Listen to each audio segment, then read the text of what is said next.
Shukur Takali qullardan xabari yo'q.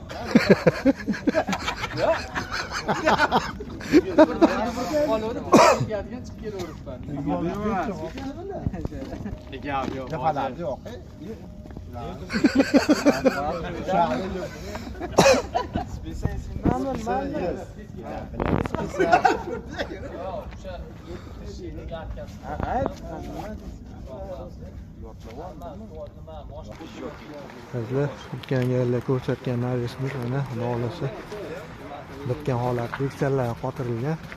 O'tishlar qolgan joylari ham davom etib veksellarni chiroyli qilib qotirib qo'yildi. Lolasi buni baho berib qo'yadilar. Nimasini? Veksellarni mana o'tishlar qotirganmizda. Neyse, umuman olganda bu yerga mashina qo'yish uchun joy qilindi. Chiroyli mana pastlariga urishayotganlar chiroyli qilib terib. Qo'l mehnatlari bu. Bu old tarafdan ko'rinishi qorong'iligi uchun uncha bo'lyapti.